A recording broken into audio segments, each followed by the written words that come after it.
off your eye test, is Josh Allen the best quarterback in the NFL?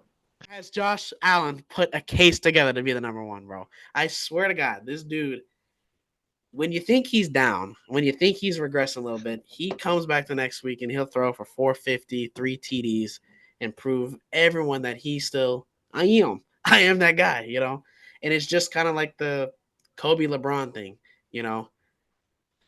But no, in my opinion, no, he is not the number one for all the points I just stated. But damn, if anything ever happened to Pat Mahomes and he hung it up early, Josh Allen is definitely that number one guy, without a question of a doubt. They're in two different stratospheres. It's just the stratosphere Mahomes rests in is just another tier above Josh Allen. There is no quarterback except for one in the history of the league who has put together 4 straight 40 touchdown years. There's only one guy. There is only one guy who's ever done it. And we're talking Brady's, Mahomes, Rodgers, Manning, Montana, Aikman. We're And talking the difference Elway, between those guys Marino. and Josh Allen is they all have rings. Well, Marino don't have a ring, but whatever. I didn't hear you Josh say Allen. Marino. Josh Allen is the only one.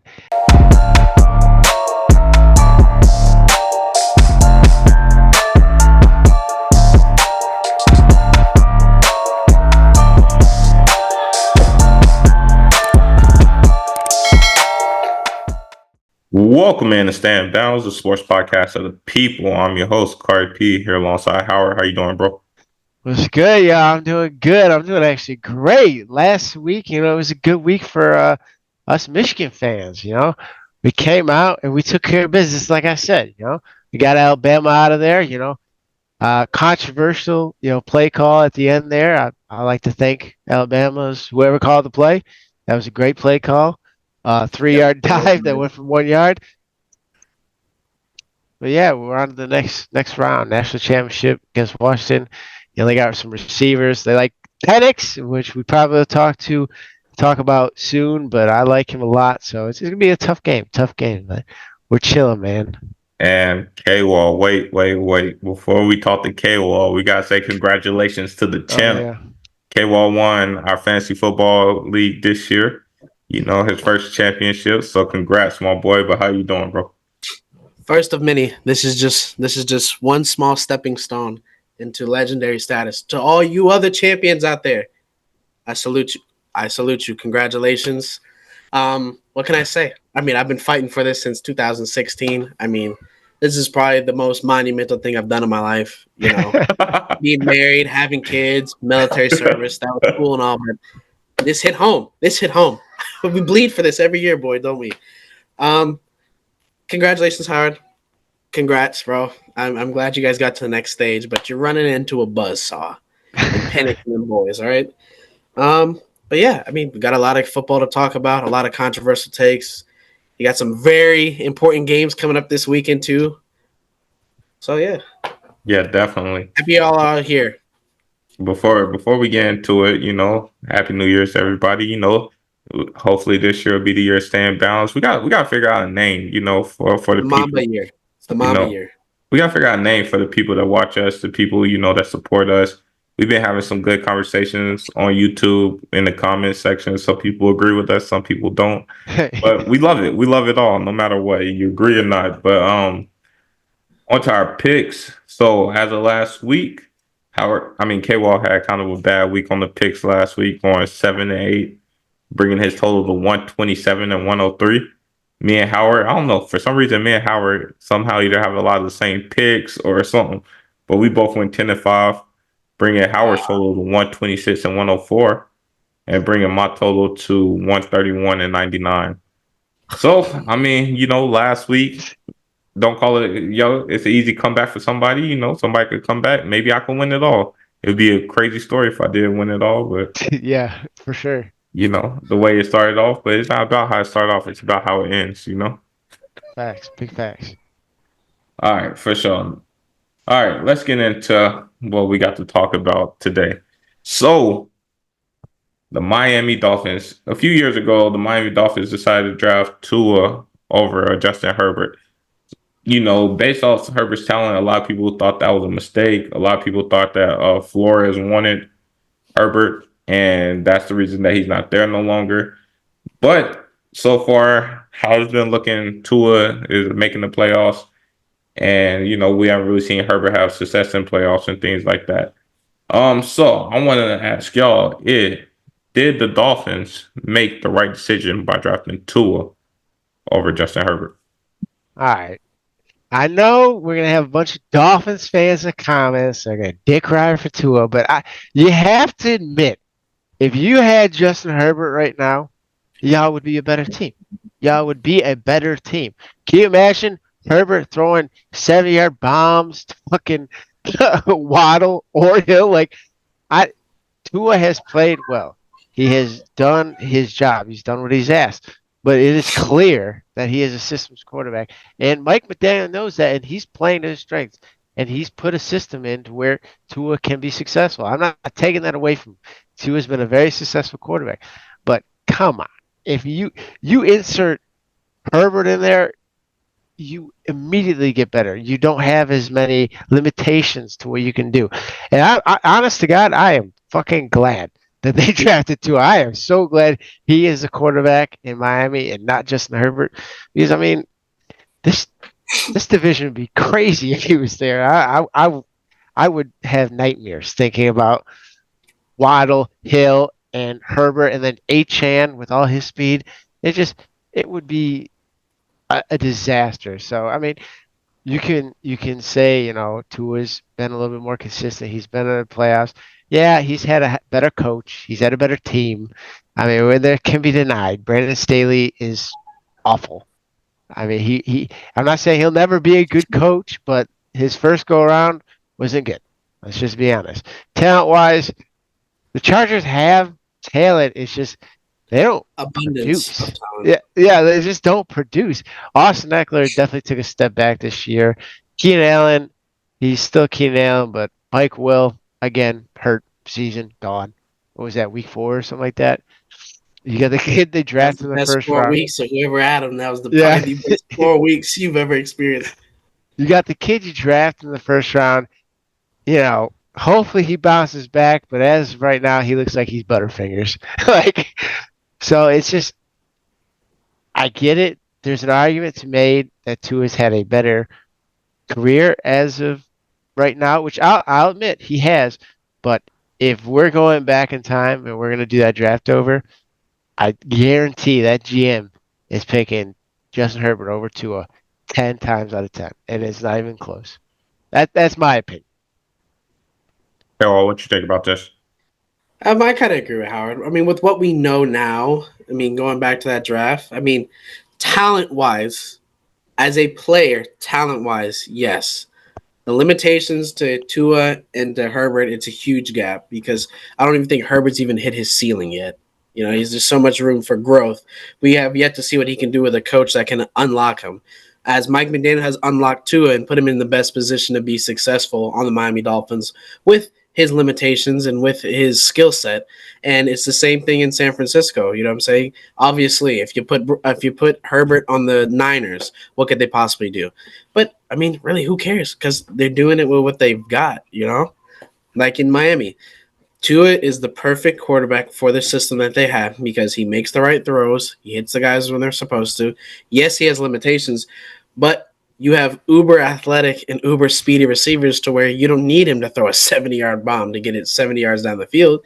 You only need him to throw it maybe 10 or 12 yards, and they'll do the rest, So we can't fault him for what's been put around him to help him succeed because, like we say, the receiver stats are a two-way street. Those stats count for the quarterback too, regardless if he takes it 90 yards after the catch. That's 90 passing yards. So I think Tua is the perfect quarterback for the Dolphins right now. Obviously, yes, you would rather have a Lamborghini than have a Maserati, but it's not that big of a drop-off if you get what I'm saying in the productivity of their offense, So let me But I will before you say this, I just wanted to say one thing too, right?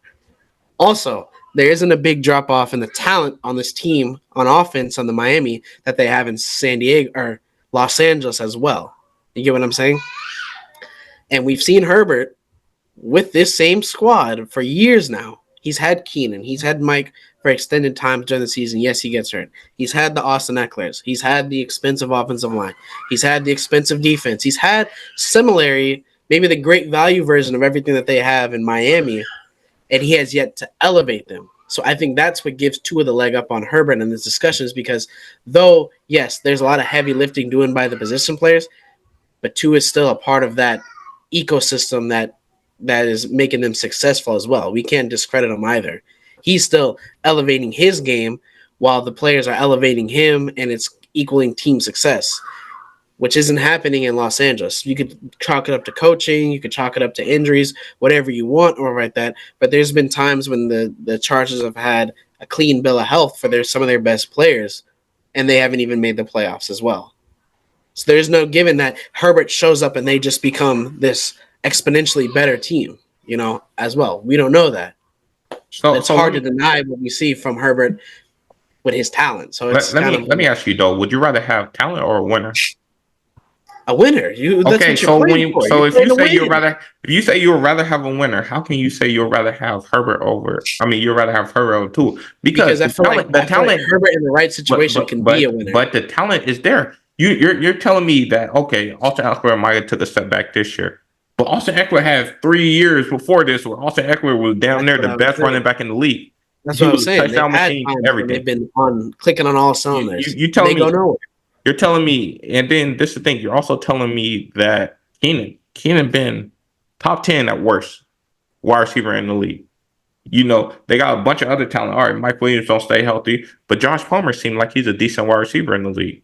They've been able to make it happen they got decent tight ends. They got everything. Then on the defensive side, what have they had? They got Ashanti Samuel Jr., who is a nice corner in the league. He's a decent corner in the league. They had Khalil Mack at one. They had Khalil Mack. They got they went and got J.C. Jackson at one point. And this team constantly underperforms. So it's not like from a lack of talent that this team is like, it's not like, oh, the one team got more talent and the other don't. Chargers has just as much talent as Miami does. And honestly, a lot of Tua's talent had came this year. I'm talking more defensive side of the ball. So when we're looking at it in the sense of did Miami make a mistake? No, Miami did not make a mistake. Okay, at the end of the day, you're going to look at it like, oh, the number is going to be way more crazy, all that stuff. But who cares? Matt Ryan threw for over 50,000 yards. But what did it equate to? And that's what we're going to end up. It could be the case that we end up looking at Herbert that same way. He gonna throw over 50,000 yards, have all the arm talent in the world. But what does it equate to? I mean, you could really, I get where you're going with this. You could make the argument with the Brady and Rodgers thing, right? Talent wise, you could make the argument that Rodgers is more talented than Brady, but what did it equate to? One Super Bowl compared to Brady's a billion. Yeah. You know what I'm saying? So as far as success goes, and what's crazy is they play in the same conference too. As far as successful, Tua can have way more success, and Herbert could be as talented as he wants to be and go nowhere. I get what you're saying. The question was, did they make a mistake? I said I don't think they made a mistake. In hindsight, though, if he can unlock Tua where he's at with his inefficiencies, because we're not going to sit here and lie like he doesn't have some deficiencies with his throwing mechanics and his ability to move the ball down the field sometimes. You know what I'm saying? Imagine what he could do with somebody like a Justin Herbert, a more talented quarterback. You know what I'm saying? But this is the thing. I don't even think it's necessarily a situation of trying to unlock Tua. I just feel like, Flores was a defensive guy, and what he's looking at is he's not thinking of, oh, Tua's left-handed, so most of the plays need to go this way instead of running this way. It's a basic thing because Tua's not going to be able to switch his hips most of the time to be able to throw it to the right side, perfectly. You know what I mean? I feel what you're saying, yeah. So, I just feel like it's more in a situation of, just thinking of being more creative with the offense. At the end of the day, if you're telling me that the talent is similar, you could say Tyreek, all this stuff, speedsters. Yes, I understand. If Herbert was there, he'd be able to hit them on 70-yard bombs, all this stuff. But that's not necessarily what you need all the time. You need somebody just to be methodical and get it downfield. And at the end of the day, when I'm looking at Tua, as he's doing that right now. He's leading the league in yards, and we could say it's yak, whatever. But like you said earlier, somebody got to get them the ball.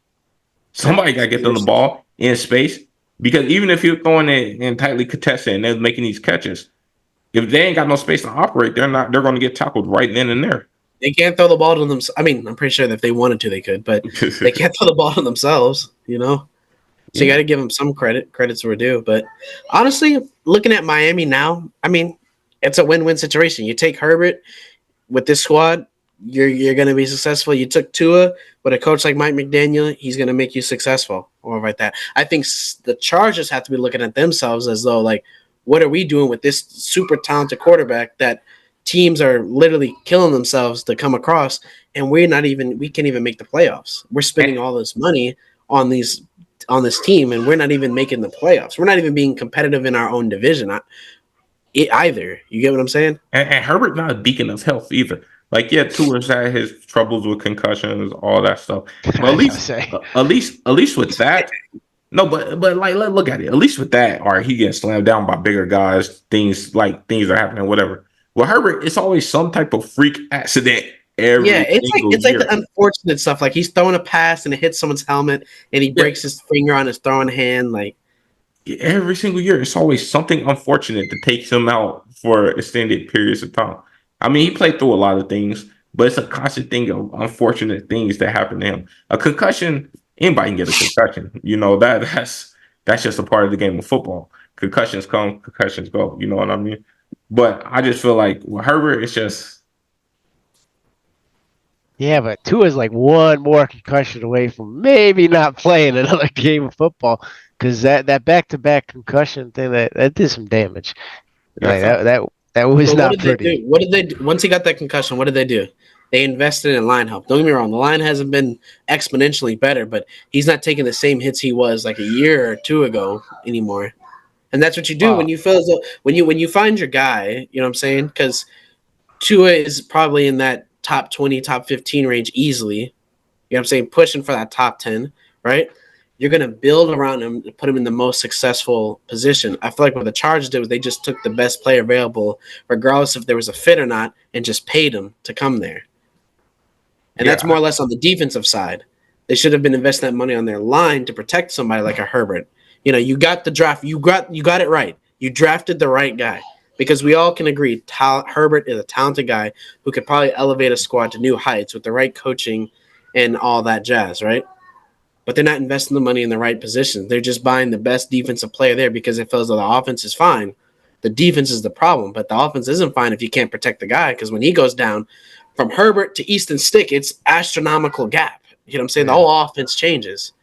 And honestly, I'll be honest. What I really see happening during the draft for them with their top picks, I can see them drafting the wide receiver out of Washington, or I can see them either drafting him or drafting the one out of Florida State.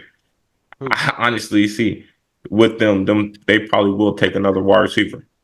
I mean, if you're trying to get a replacement for Mike Will, because I mean, I don't know how much longer his contract is, but they're still paying that guy premium money. So yeah, I get that, but too. Because Quentin Johnston, he's been up there. Quentin Johnston hasn't gotten a fair shake, bro. He didn't walk into day one being, you know, treated as if he was going to be a part of this offense. You know what I'm saying? No, they were playing. Don't get me wrong. He's had butterfingers, but there's been a lot of guys that come in with butterfingers. I'm not trying to compare him to Jamar Chase and all of them, but I feel like I wouldn't quit on him so soon. You know what I'm saying? I wouldn't quit on him so soon. You get the right coach in there. And you get him up to speed. I feel like next year he'll have a better year, a more serviceable year. I don't think he's gonna blow off the page, but he'll have a more serviceable year. When you come into the league, and that is a knock on you that you had drops in college, and it continues into the NFL. I kind of feel like you kind of. Well, that's the Chargers' fault. If they knew that going into the draft and they drafted him in the first round, that's their fault. I feel like they're looking for a Mike Will replacement because he's. But you can't have buyer's remorse after year one, because this kid still has a lot of potential. This has a lot of intangibles that a lot of wide receivers don't possess in this league. He's got height and speed. You can work with that. I feel like where the problem going to come in at is the people who came after him. I believe Zay Flowers was after him. I believe Addison came after him. Oh I yeah. think Well, he was you the could say the same second. thing about who was it? Philly. Jalen. They took Jalen Rager instead of Justin Jefferson. Yeah. You know what I'm saying? How many drafts? If you go back to every single draft, me and Howard did this the other night. You Yeah, can go that's back and true. look at every draft of what your team did Sickening. at that pick and see who came afterwards. You know what I'm saying? Sickening. Definitely. So So I don't know. I feel like right now at this current moment in time, especially with the year that Tua is having, I would not see no mistake in that. I mean, I understand the talent based situation that we may see, and yeah, it may be a difference in the talent, but at the end of the day, I might personally take a winner over the most talented guy. All right, so moving on, we got a situation in New Orleans, right? We have seen Derek Carr constantly this year have ups and downs. We have seen Chris Olave not really take the next step to stardom that we thought we were going to see with a Derek Carr. And at this point, the wide receivers are turning on him. Michael Thomas said something a month or two ago about him throwing people into dangerous situations, getting people hurt, and all that stuff. So my question for y'all is: should the Saints be looking to move on from Derek Carr this summer? I mean, I'm pretty sure they would like to. I mean, I'm pretty sure they would love to, but I mean, what are your options, bro? Really? What are your really options? You don't have a lot of money to work with. You're not gonna have a great selection draft spot, you know. And I mean, you're tied up with this guy. You're in bed with this guy. You when you bring him from Las Vegas, you know. So I mean, you gotta kind of just ride with him. It sucks. I mean, he's gonna have those games where he goes up there and you feel like, oh, he's turning a corner. He's gonna come out there next week and he's just gonna shit on all of it. You know, this it's really just the phenomenon of Derek Carr. I've never seen a guy so passionate about football, but it doesn't equate to success in some sense. He's had a decent season though, stats wise. If you look at his numbers though. Before you, I know, but look at his numbers. He's had a decent season number wise, right? But I mean, what he's doing, it's kind of like the dump offs to Kamara, the throws to. It's nothing that's really trumping off the page that makes this offense explosive. Is what they thought they were getting when they bring him in here. So he's just been mid, and Let me when ask you a question. you pay a premium price for mid, I mean, yeah, you're gonna feel some type of way, you know. So let me ask you this question, right? And this for both of y'all. At the beginning of the season, him or Baker, who would y'all take? Derek that's Carr, I'm not gonna lie to you. Derek Carr, or yep. Bryce before season. I probably would have took Derek Carr. Okay, and then Derek Carr or Riddler. Oh, Derek Derek Carr, Carr. Yeah. yeah. Okay, so when we're looking at it in a sense, we're looking at it and we're seeing that Derek Carr was supposed to be the best quarterback in this league. I mean, in this division. So when we're looking at that, also we also have seen the Saints over the past few years. They also have had the best uh, defense in our division. So when we're looking at it, everything all together, it looked like the Saints should have run away with this division, hands down. I But thought I thought when they bring in Derek Carr, I was like, this is Yep. the final piece. This is what they need to be a juggernaut. Obviously, like probably wax that whole division. You know what I'm saying? And maybe fight for like a top 3 seed. That's what I thought was coming to the season. And I'm pretty sure that's what they thought. That's why they paid the price to bring in a Derek Carr because serviceable QBs don't become available that often. You know what I'm saying? And when you have a contending team with a championship level defense, you don't have the time to develop a Ian Book or a Taysom Hill, a hybrid kind of quarterback. You know, you kind of need to go and spend that money and pony up and bring that guy in now, and that's what they thought they were doing. But it's been kind of hit or miss. You know, it's been kind of mid. He has a lot of limitations that I didn't really realize because I didn't watch a lot of Raiders games. You know what I'm saying? But I see now because they plaster them on primetime every chance they can.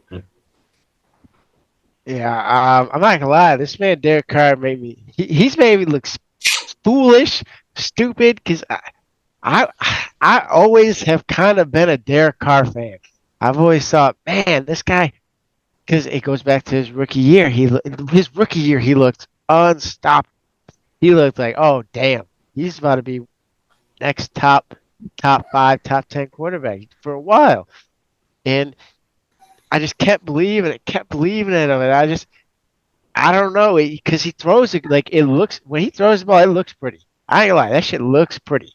Like I don't know if the way he throws that's what gets me, but he's fooled me, and I, I think the Saints kind of. I don't think you can really move on, but I think you draft a quarterback. At least you start to look in the draft for quarterbacks. Like we talked about this dude Penix.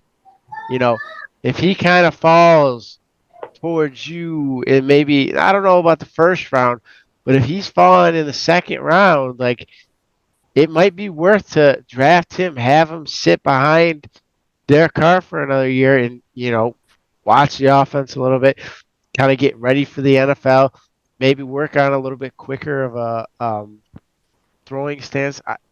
So you The don't. So if I'm sorry to cut you off. So looking at it like if they draft Penix, you don't think they should open it up for competition in camp? I mean, that's what they're gonna say, but I'll be honest with you, I wouldn't. If I'm paying this dude this amount of money, I'm going to let him play until he loses the job. You know what I mean? I'm going to make sure I don't rush Penix because he's kind of a project, a lefty coming in the league with a longer delivery. Let's just say that it takes longer for the ball to get out of him. And You extensive want to injury develop history that. too.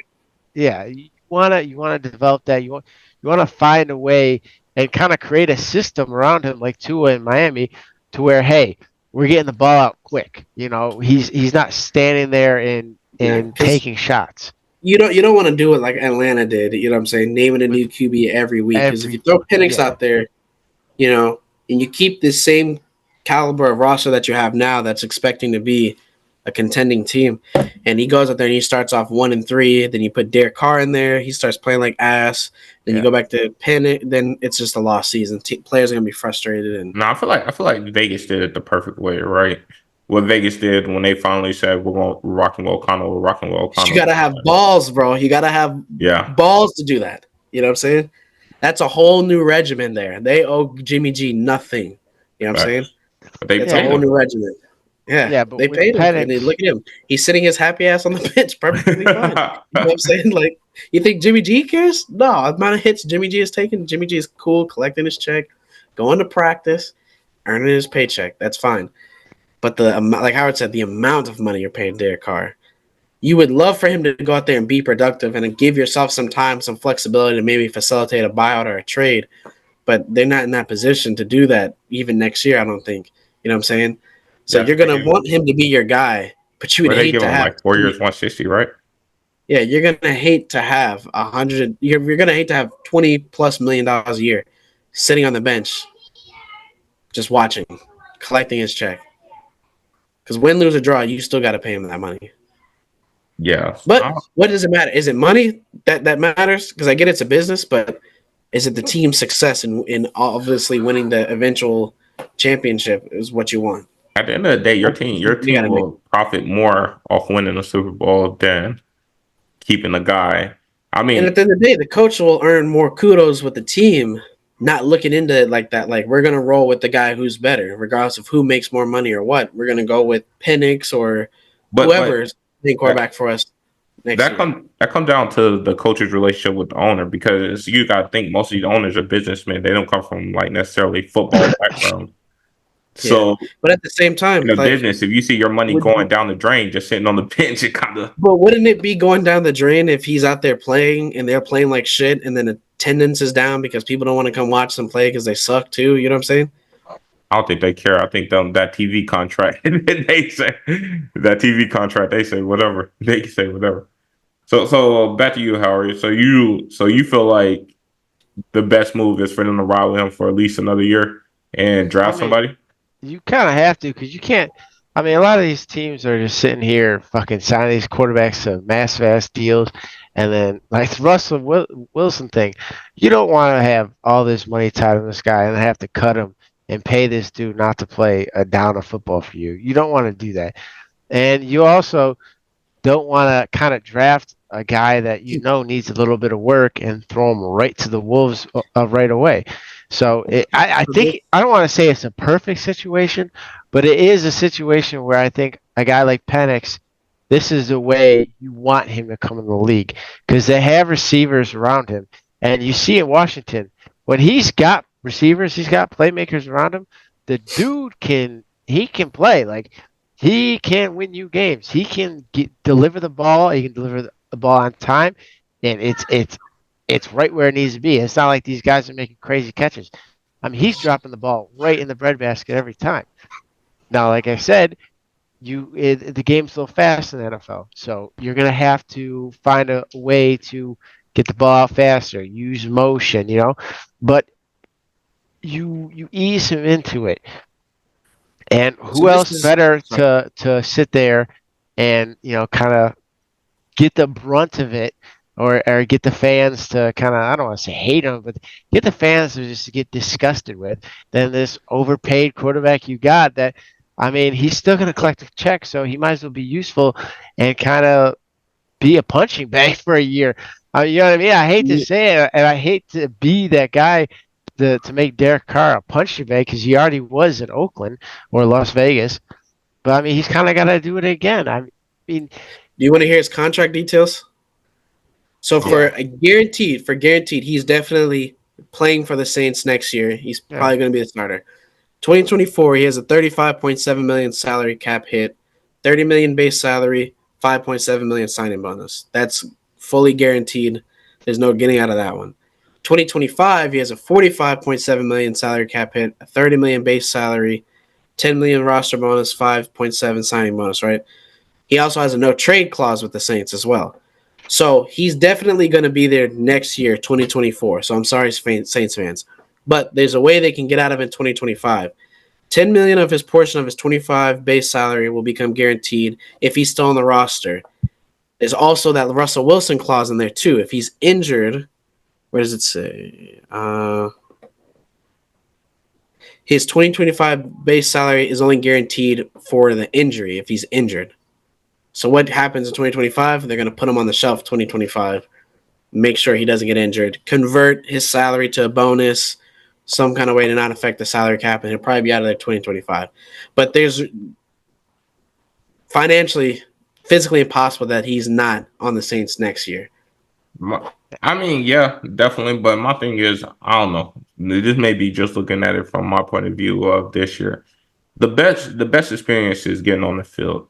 Some say, waiting a year or whatever, but if you feel like you got you a guy and whatever, I feel like getting him that playing time, even if it's going to be a down year, is better than getting back, letting him sit behind somebody. I mean, it works out. Rodgers has worked out for it. There are people that it works out for that are just talented enough that it works over. But but you can look at it from the opposite standpoint of, like, let's say a Peyton Manning, where he got on the field his rookie year, it didn't work out so well, and he went on to have this legendary career.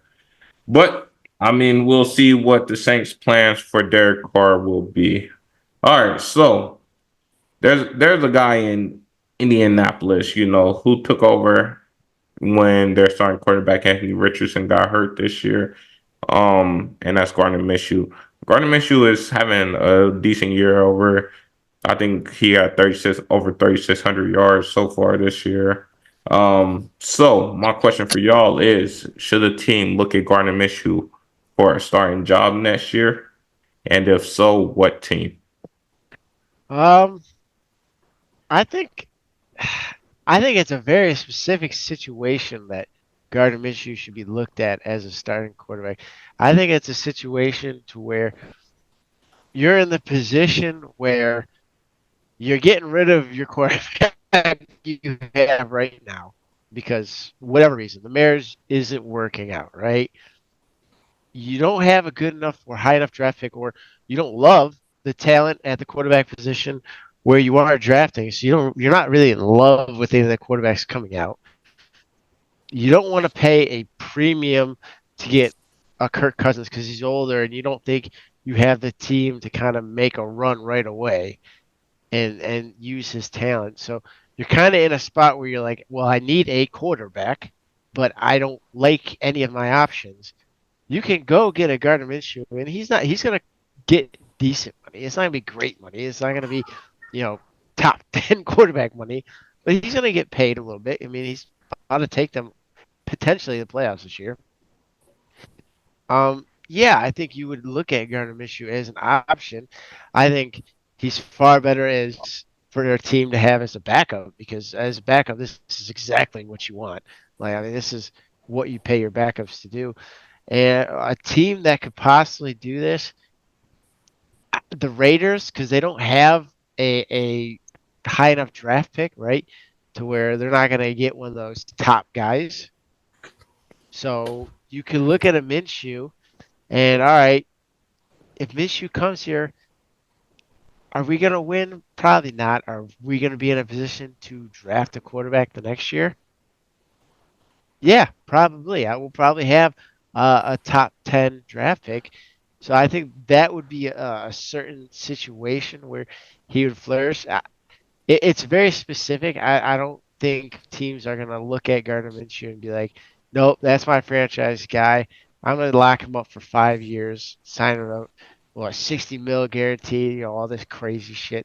I don't see that. I see him kind of being a bridge starter quarterback from a team that's getting rid of someone and they just don't love the options available to them, so they'll bring him in to have his year of starting at the quarterback level. Like I said, the Raiders is like one of the only places I could possibly see it, but Aiden O'Connell's doing just fine there. So I don't see really any team, even the Falcons, like maybe I don't know, because Ritter's horrible.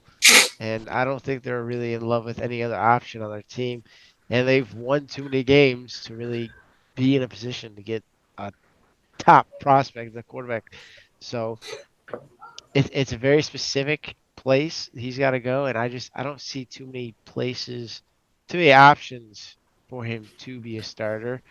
So I think he just kind of stays as a career backup. That's what I think. I don't know. Okay, well, I see two options for him. Right, there's two places I could see him going. Right, he's thrown for 3,100 yards, 15 TDs, 9 interceptions. He's 11th in the league in QBR. That's in about 13, 14 games. That's pretty good.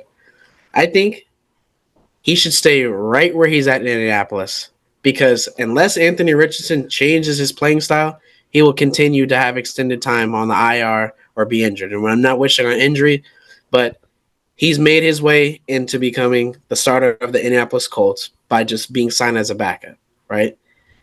I could see him also, about the segment we just talked about, being the backup in New Orleans, because halfway through the season, if they're not going anywhere and they need to reignite this offense, perfect situation. They're going to bench Carr, eat that salary cap like teams do all the time. They're going to roll with the hot hand. I think those are two best options for him. I don't think he's signed on as a day one starter anywhere in the league, especially with as deep as the draft is and as many as caliber quarterbacks people have already locked up going into next year. There may be an opening in Tampa Bay if they don't bring Baker back, possibly, but I think those are his two best options, especially staying where he's at, because I think being in that system already, he's already found success. I mean, damn, this is a team that was not even looked at as possibly going to the playoffs at all, and he's been a very big factor into helping them possibly get into the playoffs tonight at 8 o'clock. So I would stay right there in Indianapolis, maybe get yourself a little pay bump, but due to injury, there's a chance you could be right back in that spot next year. And then in New Orleans, there's a chance you could be right back in that spot day one, possibly. Who knows? But he'll definitely see the field in New Orleans. I know that for sure. If Carr's sputtering, those are two places I could see him going. But I don't think he gets signed on as a starter anywhere. Unfortunately, you know who his comp is? I feel like his comp is a Kirk Cousins type, right? And from this year, what have we seen?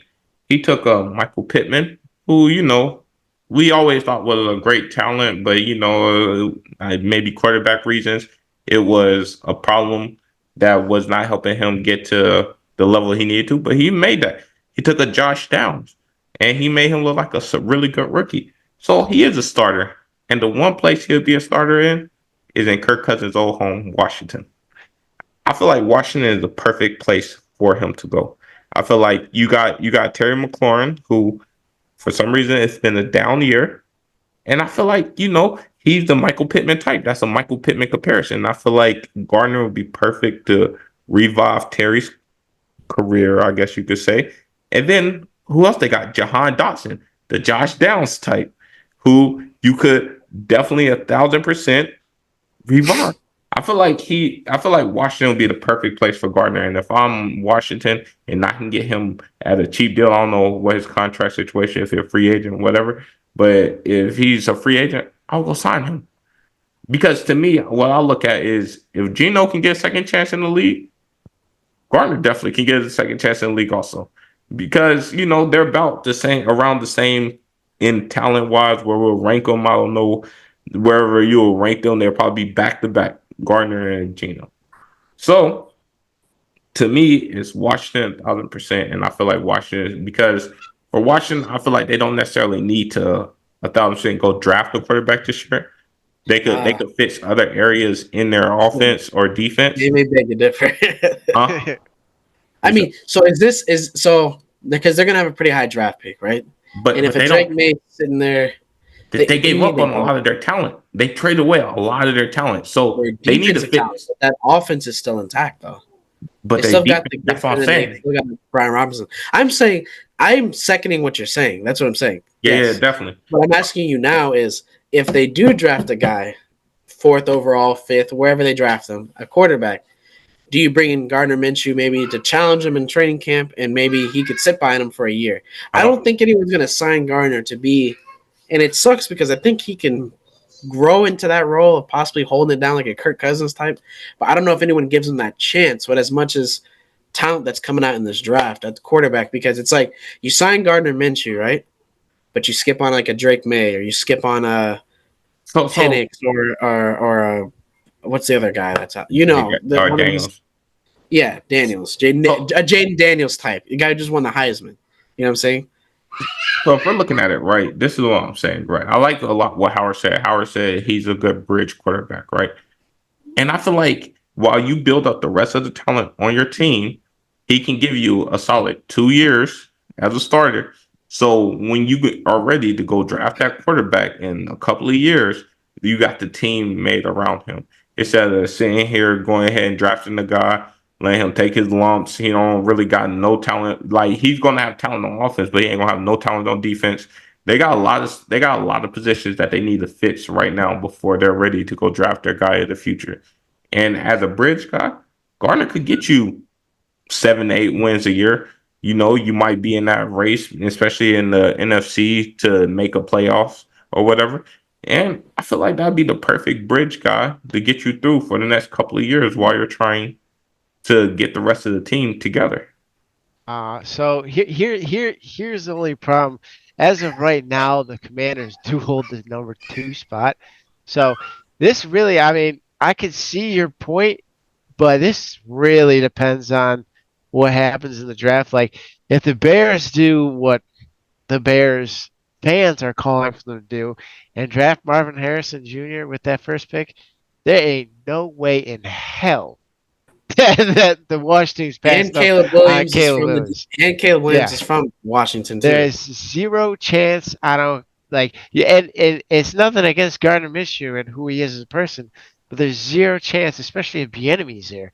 There's 0% chance he's not making the Yeah. phone call like, get this Oh, guy. yeah, Caleb, 1,000%. If the Bears, I don't see the Bears passing, but it's a possibility. If the Bears pass up, but that's the thing, right? Washington sits in that fourth spot right now, right? No, they're the So, second. huh? They're the second spot. So it's just a bunch of ties because Yeah, because strength of schedule, they win the tiebreaker through strength of oh schedule. So they have the second pick. That's why I just, Yeah, there's no now that I think about it. Yeah, there's no way that they don't draft if Caleb Williams is there too. Dude's from yeah, DC. yeah. And if you ask Eric Bieniemy if he has any say so in this number 2 pick, who do you think you could work more with, Gardner Minshew? And let's bank on 2 years from now, maybe the guy rolls around again, or you go with the generational talent in Caleb Williams. He's going to say yes.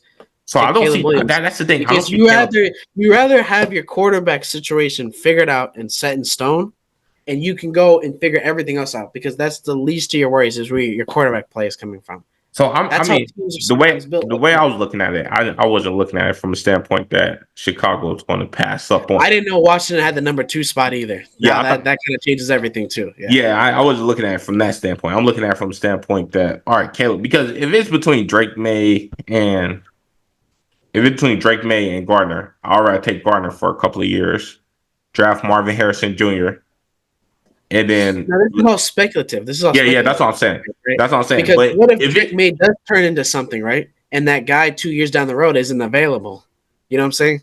So it's kind of there, like you got to look at these teams' thought process too, because regardless of what we say, yeah, Minshew's having a good year, decent, all that stuff like that. But I mean, he's been around for a while. You know what I'm saying? He's see, been more there's backup. always going to be there's always going to be somebody available because there's going to be some team. Like I'm not saying this like this is just an example, but let's say in a couple of years, freaking there's some generational talent, right? And freaking Jalen Hurts get injured, and the Eagles end up with the first pick, right? And there's some generational talent that comes up. Archie Manning. Yeah, sure. Arch Manning come up, and Jalen Hurts get injured. The Eagles might draft Arch, and then you might be able to trade for a Jalen Hurts type. You know what I'm saying? I So see like, what you're saying. there's always going to be a chance that somebody's going to always be available because there's only 32 starting jobs, and there's always some generational talent that everybody's in love with. Yeah. I mean, you So can talk about the Giants as well. I mean, the Giants wouldn't Hey, be a well, bad hold on. spot. I just thought of one too. Tennessee. Tennessee might have an opening, maybe. it's either As a for backup. He'd probably be brung in as the guy to back up Levis, but he could probably overtake Levis, maybe. nah. When I look at Tennessee, it's either Levis or a new guy. It's like no in between. Because if that was the case, I feel like they would have went back to Ryan Tannehill. It Oh, they ain't, did. They huh? did when he got hurt. They did when he got hurt this last week. Yeah, yeah, but That that's was injury slaughter. based. That But was a slaughter. yeah, I don't know, man. We'll see. I feel like Gardner had definitely played himself into a starting job I somewhere. think he deserves to be a starter. Do I think Yeah, he deserves it from what he's shown? He can obviously handle an NFL offense, and like you're saying, I get what you're saying. It's more like the experience over the prospect of what a guy could possibly be. yeah, But it's all based on what a team needs, and I think he could probably handle that role. I just don't think he gets a shot in today's date and age. It's just gonna suck. He's going to just continue to take these backup gigs and just keep proving the haters wrong. I mean, Stack your bread. Be a 20-year backup. Be a Josh McCown, bro. look at Josh McCown. Look at some of these guys. What was his name? There's one backup who made like $50 million just doing Yeah. backup gigs for like 15 years. $50 million. That's generational money to change your life. Yeah. yep. Stack All your right, bread. so I'm definitely with y'all. So let's move on. I got a serious question, and this to see where Howard's standing, maybe to get his ego going or something. But we got a guy who thrown this year for, he's going to end up with 4,300 yards after this next game. But he's currently at 39-47. He's thrown 27 touchdowns, and he has had 15 rushing touchdowns himself. So I Dang. got the question for y'all. Is Josh Allen the best quarterback in the National Football League? He's top two. I'm gonna tell you Huh? why he's top two. He's top two.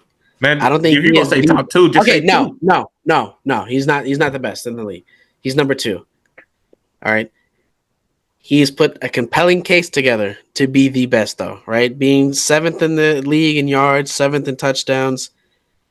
The 16 interceptions is a lot, but I mean they've asked for him to do a lot. He's third in QBR. That's nothing to really scoff at.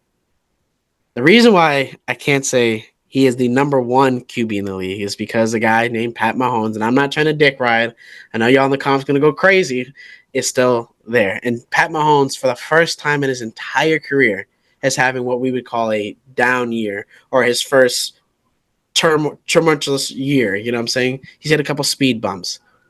But when Pat hasn't had speed bumps, Pat has been unworldly, astronomically unworldly, leaps and bounds the number one without question. And we here on this podcast have always said, all right, take Pat out of the equation. Who's the next best guy? Who's that number one guy without Pat Mahomes? You know what I'm saying? That's why I can't say Josh is the number one now because Pat Mahomes will be back. He's an exceptional quarterback. He'll be back.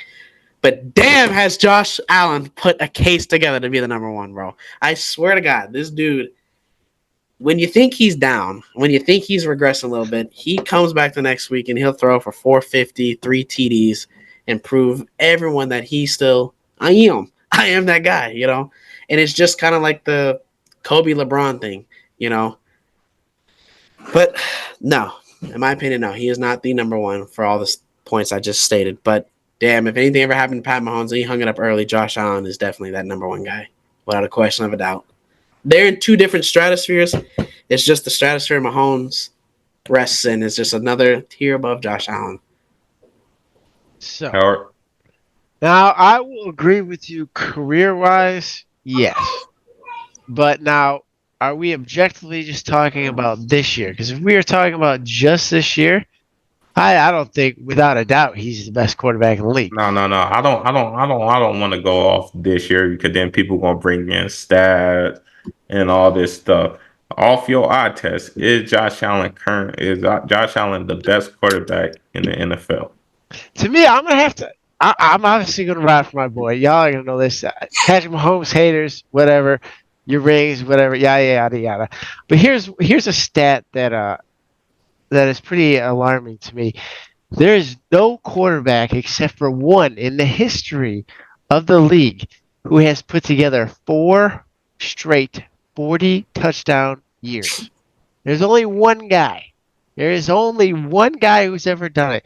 And we're talking Brady's, Mahomes, Rodgers, Manning, Montana, Aikman. We're And talking the difference Elway, between those guys Marino. and Josh Allen is they all have rings. Well, Marino don't have a ring, but whatever. I didn't hear you Josh say Allen. Marino. Josh Allen is the only one. Now, if Josh Allen plays for Kansas, like I hate to say, No, but don't do the But if stuff. you put him in that damn Andy Reid system, Don't do I that. think they got 3 rings, maybe 4. But anyways, we get off there. I think he is the best quarterback. There's really not anything he can't do. His turnovers, people always talk about his turnovers. He's still almost a 2-to-1 ratio turnovers to touchdown. If you take every touchdown he's thrown, all the touchdowns he accounted for, and then take his interceptions he has and say all those are 7 points, every interception, which is not true, or every turnover, he's still putting up a huge more. I think he's like scoring 100 and some points, whatever. The turnovers, they really don't matter. And I'll be honest with you, if you watch him play, all his turnovers are like in the first half. And whenever the game is on the line, whatever we need to win, I mean, that dude don't turn the ball over. That dude, I don't know what happens. I don't know where he goes, but he just goes in this realm. And time after time this year, when we were backed against the wall, we were 6-6. He's made throws and plays that people, and it's crazy that SportsCenter and all these people don't even highlight him. All these plays he makes. The play against Kansas City, he is chucking to the left side of the field. Not even his down the side, to the left side of the field. Opens his hips up, milliseconds away from the hash. Throws open a Latavius Murray. He was covered. He throws him open as he's getting hit out of bounds. Drops a dime. And that saves our season. That saves our season. I think he is asked to do more.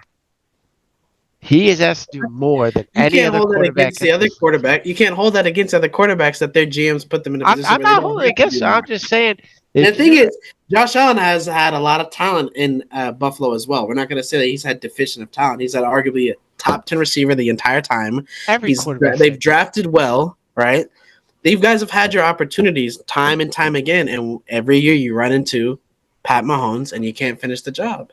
So it's not that he is not on the level of Pat Mahomes. I'm just saying he's not better than him based on the sole fact of career-wise and talent-wise. I think Pat Mahomes' decision-making is a lot better than Josh Allen's. I think Pat Mahomes' ability to move the ball safely is a lot better than Josh Allen's because Josh Allen, and you know this too, he doesn't like that slow, methodical pace. Even if they wanted to run it slow, methodical, Josh Allen wants the whole enchilada. He's going to throw a moon ball here or there, and it might be into double coverage, and he's hoping somebody comes down with it. You know what I'm saying? That separates the great ones from the fucking ballers, and we've talked about it. There's guys that are just ballers that'll put up video game numbers, but they don't ever equate to that final success, and then there's guys that are just the greats, you know what I'm saying? He can get to that level, and I'm not saying he won't. And I understand why you feel the way you do. You're his boy. You ride for your boy, you know what I'm saying? And it's kind of a bias for me to not feel the same way you do because I don't feel the same way I feel about Josh Allen. But That's my take, and that's what it is. But continue with the archives of stories of every great thing he's done. Let me hop in here because this is what I want to say, right? So obviously, I've been a guy that honestly, my guy that I would say is better than Josh Allen got hurt this year, hasn't played. Burrow. I love Burrow. I'll say Burrow is better than Josh any day of the week. So I cannot really throw, but you can't throw it in with this. At this point, let me ask you: do being more dangerous make you the better quarterback? I might have to say yes, because at the end of the day, when we look at it, right, if let's say I'm a defensive coordinator, I feel like I would have to game plan more for Josh Allen than I would for Patrick Mahomes. And I highly doubt that. And I'm pretty sure if you actually see defensive coordinators the past couple of years, who's the boogeyman of the NFL, I'm pretty sure they're thinking of Patrick. So what you're thinking about is right. You're when I'm game planning for Patrick Mahomes, I'm game planning for the talent of, like, around Patrick Mahomes. Like Patrick Mahomes is a great quarterback. Let's not get that misunderstood. Patrick Mahomes is a great quarterback. But when we look at Josh Allen, right? Like the way that he improvs and then he's going to run through a defender's face is more dangerous than what Patrick Mahomes can do. And you let him do that. And that's what they did this year. That's why they were 6-6. The reason why they started winning is they implemented a more balanced offensive game plan to make the defense honest. Now you're worried about a James Cook running the ball. Now Josh Allen can do Josh Allen things and throw to his 3 other receivers besides Diggs. You take away that run game and you load up on Diggs, they're 6-6. Okay, inside. Let me ask you. You're bringing up all this inside the 20. Who are you more scared of, Josh Allen or Patrick Mahomes? Josh Allen. I'm talking about the full length. So if you're more scared, down to the 21st. I'm saying they got to get down to the 21st. Because if you're more scared of Josh Allen within the 20, that means that he's more dangerous than a Patrick Mahomes. Because the thing is, if we're in the 20, you ask me, am I worried about Josh Allen on the Bills? Absolutely, I'm worried about Josh Allen on the Bills. Yes, you're setting a spy for the eventual that he's going to take off. Now, flip it to the Chiefs offense in the 20. What are you worried about? You don't know what to be worried about because you don't know what they're running. Because any kind of trick play they're running, what to be worried about. Listen what I'm saying. Listen what I'm saying. Any trick play that they're going to run, you got a guy who can make any possible throw on this planet. It doesn't matter what kind of pressure you put in his face. Is that more fearful than a guy running 20 yards with the potential to be stopped before then, or a guy who can make any kind of throw no matter what kind of blitz you draw up? I'm taking the guy who can make any throw because. Yeah, as I say, we watched Josh make any throw. Like, I mean, our tail did the same. The biggest difference between Josh and Pat is the vision, right? Pat Mahomes' vision is 1,000% better than Josh's, and we'll be honest about that.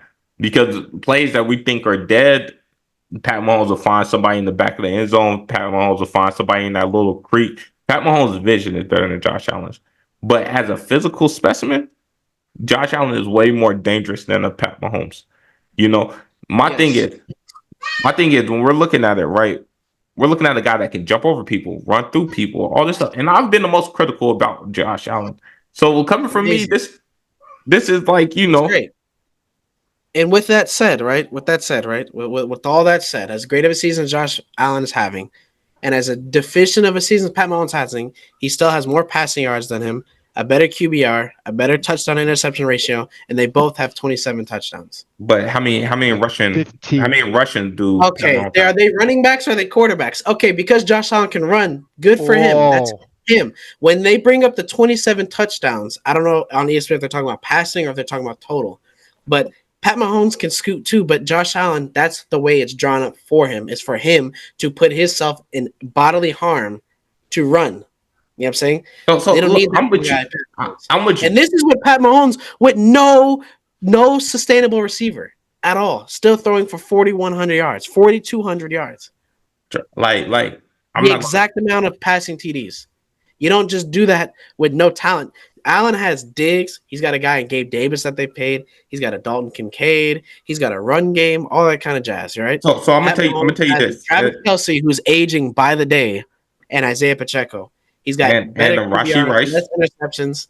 What about And a Rashee Rashee Rice? Rice who's come on since like week 5. He's came on to it. Okay, that's But most of the Rashee Rice season. doesn't have not all those 27 TDs are from Rashee Rice or Travis Kelce. Travis Kelce, Noah Gray, all like we're not going to sit here and just act like I'm Andy not Pat Reid. acting like it's not, but I'm like saying okay, some guys, Rashee Rice or Stephon Diggs. no, Stephon Diggs or Travis Kelce, and then so Stephon Diggs. let's compare You're taking apples Stephon to Diggs apples. over Travis Kelce right now. I would too. Let's compare apples to apples, but it's not a big difference. But Rashee Rice over Gabe Davis, I'll take Rashee Rice every day. I'll Let take that too. let's compare apples over apples, like apples to apples. Let's James not Cooks, or are you taking up Isaiah Pacheco? Isaiah Pacheco. Uh, Isaiah I, Pacheco. I think the biggest thing is he's got Andy Reid. I mean, that shit is people forget. Andy Reid made who were the Pinkston and all them boys in the Eagles look crazy. Like Andy Reid's nuts. I mean, I wish we had a play call like that. I think it just comes down to that Josh Allen is the more exciting guy to watch because he does do the reckless shit. He jumps over a linebacker. He does all that, but does it equate to success? No, it's not. He's been doing it since he's been in the league and hasn't gotten them anywhere. No. Congratulations, bro. He can drop his shoulder and he can run through a linebacker. Great. He's 6'7". What is Josh Allen? Josh Allen is what? 6'5". 6'5", 230, bro. Yeah, he's bigger than most linebackers. Hey man, you sound like me a few weeks ago, man. Yeah. I'm just saying, y'all are bringing up every point on why he's better than Pat Mahomes. Then the reason why he is because he can run the ball. Okay. So fine. How about this? Run through a linebacker. Okay. So this is gonna be the last thing. The stats, right? We're gonna bring up stats. I just gave you the stats. So the last thing on this topic, right? Okay. Let's just say for the sake of argument, Pat is the best. Who is the more dynamic quarterback? I just want one answer. Why are we coming up with all these extra reasons why? No, I'm just asking. I gave Josh Allen his flowers. I just said if Pat Mahomes didn't exist, it would be Allen's league. It's just let me just ask. I'm just asking you this. I'm just asking. If it's Tuesday and it's raining outside and we're in Buffalo, I'm just gonna ask you this. Final. That's just the last thing. Is Josh Allen more dynamic than Patrick Mahomes? I just said yes. I said yes to that same question. All right. Oh my God. All right, we'll take it. All right, let's move on. We're moving on to our weekly segment of Take a Shot, brought to you by Pinnacle Contractors. For all your building and development needs on the West Coast or the 757 area, Pinnacle Contractors. All right, take a shot, Tom. Today we got the Bucana. This is a 12-year age blended Scott and whiskey. That sounds crazy. Let's see what these controversial takes are this week. All right. What you guys sipping on? I'm sipping on a little Jim Beam. Same thing I've been sipping on. Some Jim Beam. Like 3 olives. Okay. All right. So for controversial take number 1. That's that dive bar special, Aaron. Oh, yeah, you already know. All right. Next year, CeeDee Lamb will be considered the second best wide receiver behind Justin Jefferson. Oh, man, I got a drink already. This is drink if you don't agree, right? If you don't agree. Yeah. Starting off strong, baby. Woo. I'm sorry. Yeah, I mean, come on. There's Jamar Chase. I mean, you got fucking tons of guys. Look, man, I'm gonna tell you. I feel like we it's a personal thing with CD. I feel like CD is honestly might be the second best receiver in the league. I like CD. I like CD a lot. He's fucking dominant, bro. And they're moving him around. I just think there's levels to it, bro. And I think he's he's maybe this much of a level outside that top 3 because I can't deny Jamar Chase and Tyreek Hill that spot behind Justin Jefferson. I can't. But if there's not saying it can't happen, but he's definitely in that top 5 for sure. He's locked into that top 4. Well, all right. Controversial take number 2. Jalen Hurts has regressed back into the quarterback he actually is. You already know I agree with this one. I think it's more due to injury. I feel like this is not who he is. I feel like Jalen Hurts gets to get back to that level of last year. This year he just got a lot more interceptions and all that, but that's all stuff that can be fixed. I think sometimes I feel like he's playing to like prove a point rather than just like just playing. I feel like he feels as though people think that he's just a game manager and he just runs the ball and he feels like he has to try and make those sexy throws. And I think that's where I think it's a little bit more of him trying to do too much than a regression. I'll be honest with you. For me, I think it has a lot to do with the play calling. When I watch their games, sometimes I'm like, "Yo, what are they calling?" Like the play calling sometimes really doesn't help his case out. And as you see from the Bills, I mean, play calling does matter a lot in this league. So, All right. So, controversial take number 3. Travis Kelce deserved to make the Pro Bowl this year. fucking Come on now. That was strictly for fucking publicity, for the Swifties, for all that jazz. fuck And that that's shit. exactly what that was. Pro Don't get Bowl's me a wrong, joke, he by had- the way. He had some boom games. Don't get me wrong, he had some boom games, but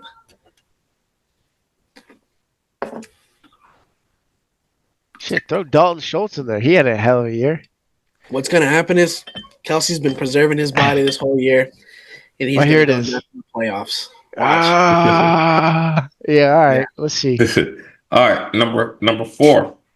Trey Hendrickson will end up with more sacks than TJ Watt. I agree. And He a one dog. game left. They're both at He a 17. dog. Before the end of this season, Yeah. One game left. They both at 17. Give it to me. He a dog. Give it to me. I like Trey. I think TJ gets home at least once tonight. I think TJ gets home once tonight, Ooh, that's a but I deep think Trey shot. can do it. This is for the next one. I think Trey can do it. Oh, I think okay. Trey can do it. No, think he TJ. No, I trusted. It's just, bro. God, he's matched up with a monster in TJ Watt. Trey's gonna need at least 2 because it depends on what TJ Watt. And the thing is that Pittsburgh needs this game tonight too. And Cincy versus Cleveland. I take it back. They got a backup. They got a backup in TJ's there. TJ's gonna take. He's not gonna. Yeah, I think TJ got it.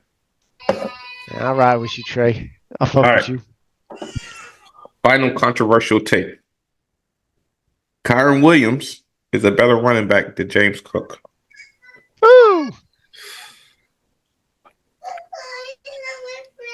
I think Kyron is a better running back than James Cook.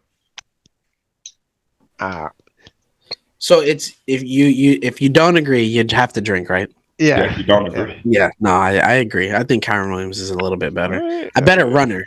I think he's a better runner, running back. See now that's what is so running back is it's everything, right? It's if you can catch the ball out the He can backfield, catch right? the ball too. He Yeah. can catch the ball too. All right. I Well- think he's more explosive. I think he's a little bit, just a tad bit more explosive. And I think like that goal line work, I don't think you're subbing Kyron Williams out at the goal line for Facts. Latavius Murray. So I don't want to talk that about was that Take a shit. Shot brought to you by Pinnacle Contractors. If you need any building and development on the West Coast or the 757 area, contact Pinnacle Contractors. All right, getting into our picks. Oof, this Oh, time. here we go. All I got it. But I'm in last place, so I No, gotta you're in go. second. You're in second. Howard Huh? one game behind you. Oh shit. All right, so I'm Pittsburgh not versus- gonna lose that. Pittsburgh versus Baltimore. Pittsburgh. Give me Baltimore. I think Tyler Huntley's got something to prove. He is a Pro Bowl quarterback, so Yeah, exactly. Yeah, I'm going Pittsburgh. I think they need this game absolutely. Houston versus Indy. my boy Stroud gonna put on a clinic. I'm going Houston. I'm gonna go Indy. I trust that defensive line a little bit more than I do the offensive line of Texans.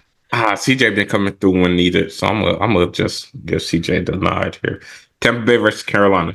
Last game of the season. I'm I'm sorry, I gotta go taking Tampa Tampa Bay. Yeah. Tampa Bay needs this. They need to lock up that division already. I want to say that we're gonna be dream killers, but I feel like Tampa Bay gonna go out here head hunting. All right, so I'm with Tampa Bay. All right, Cleveland versus Cincy. This shit Does don't Cleveland, matter. does Cleveland need this game? No, they need this this shit for don't anything? matter. Yeah. It doesn't matter. Probably the Give me Bengals. They Cincinnati. probably want to. Yeah. They probably want to end the season on a high note. I'm gonna go Cleveland. Just for the hell of it.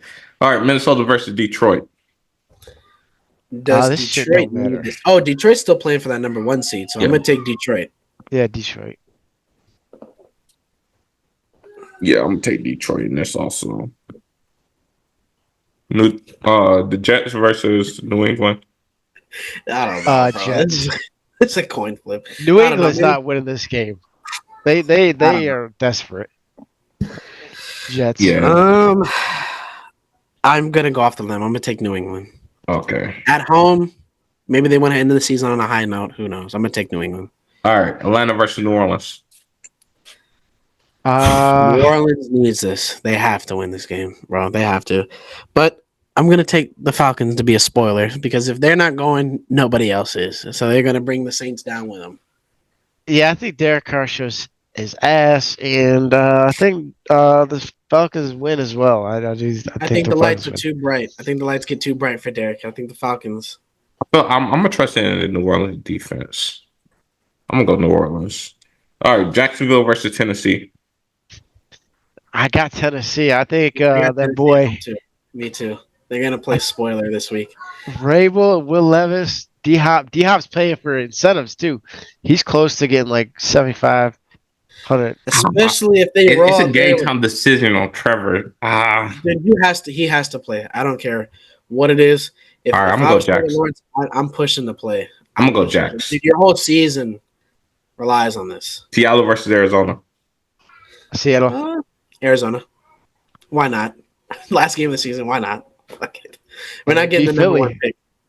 Why not? Yeah, exactly. Why not? I'm gonna go One time for Arizona. the Valley. All right. What we got? Chicago versus Green Bay. Green Bay. This is the perfect one. This is that FU game. I'm taking Chicago. Yeah, they've talking too much. Fucking that boy feels talking too much shit. Green Bay humbles him. I'm gonna go This is that Chicago. FU I feel like Phil's really Kansas City game. versus Chargers. Kansas City. Kansas City. I'm with KC too. Denver versus Vegas. Vegas. Vegas. You got Vegas too, Carol? Yeah. I'm gonna take Vegas. Philly versus Giants. The Giants is gonna have to help out the Lions to get the number one seed. I'm taking the Giants. They played them tough. They played them tough not too long ago. I'm going Philly boy bounces Tyrod. back. Give me Philly. Philly. Philly absolutely need this game. I'm gonna go Philly. All right, Rams versus San Fran. Sam Darnold will be starting. Rams. The Rams are kind of locked into where they're at. They don't really need this, but San Francisco, Sam are Darnold. they locked? Yeah. Yeah, they got the number one seat locked.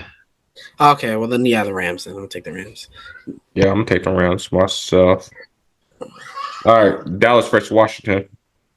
We've seen this movie before. I'm gonna take Dallas. Yep, Dallas. Yeah, Dallas. And then Buffalo versus Miami. You already know the city going down to Miami and we beat. Yep, yes Give me the sir, ball. yes sir. You already know, baby. Buffalo, do or die. I'm on Buffalo this week. Hey Every man. time I've been on Buffalo, they fucking lose. Hey man. Maybe it changes. Buffalo, here we come, man. All three. Hey man, it's the Sweet. butcher here, man. Ain't that right? It's the butcher. All right, man. Well, this has been another great episode of the Stay in Balance podcast. Thank everybody for your support. Thank everybody for your comments.